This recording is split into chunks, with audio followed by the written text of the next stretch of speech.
Oh, hello. I didn't see you come in. Yeah, it's me, the channel icon for the Retro Dude on YouTube. You caught me doing my favorite activity, procrastinating. But I suppose I could be convinced to get off my ass and do something productive. Hey, just for you, champ. Around this time last year, maybe even exactly 1 year ago if I finished this video on time, I put out an update video talking about my future plans for the channel. These are all ideas that I'm super passionate about, and I think have some serious potential if I do them right. So 1 year later, let's review. How many of these projects have I actually started? Well, let me just drag in this graphic of a sheet of paper here. 0. Basically none of them. Now, since on that future projects list I included video essays about Mega Man in general and whatever the hell I feel like, I've technically succeeded in those topics. Since the last update video, I've uploaded, wow, only 4 videos, really? All of them were about classic Mega Man. 3 of them were essays, and the last one was the first episode in a series that I didn't even pitch in the update video. Now, don't get me wrong, this update isn't like an apology or some shit, this is more of a self-evaluation, and reassurance that these ideas are still on the docket, hopefully within the year.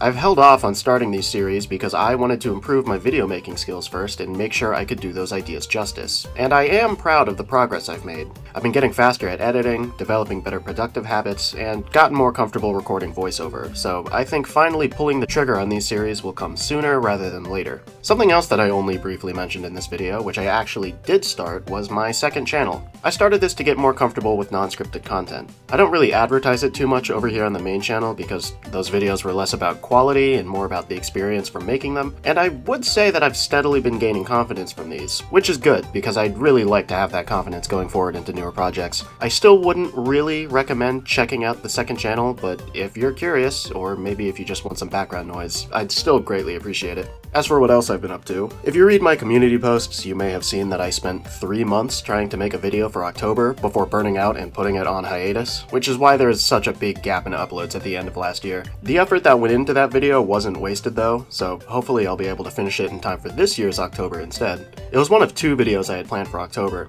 The other one I started making last month because I still wanted to do it, and it somehow became my longest script yet. How does this keep happening? But I did finish the script, and now I'm in the gathering footage phase of that video, so editing shouldn't take too long after that, and I should be able to get it out to you guys soon. I'm also really experimenting with the presentation on this one, so I'm curious on how people will feel about it. It's about a series I haven't talked about on the channel yet, but here is a hint. Let's see, what else? I started watching One Piece. It's so good. Guys, it's so good. I just finished Sabaody Archipelago. So good! Okay, let's wrap this up. Pretty soon I'll be in a new living situation that'll hopefully be more conducive to channel productivity. Next video you'll see from me will be that second October video that I'm working on now, which will hopefully be out in 1 or 2 weeks. The video after that will be the next episode of Robot Master Database. I'll narrow the subjects down to 4 options and run a community poll, so keep an eye out over on my community tab if you want to help pick who the next episode will be about. And at some point before the end of the year, I want to put out the first episode of my 100% series and a review of Mega Man 1, which would double as part 1 of my comprehensive Mega Man series retrospective.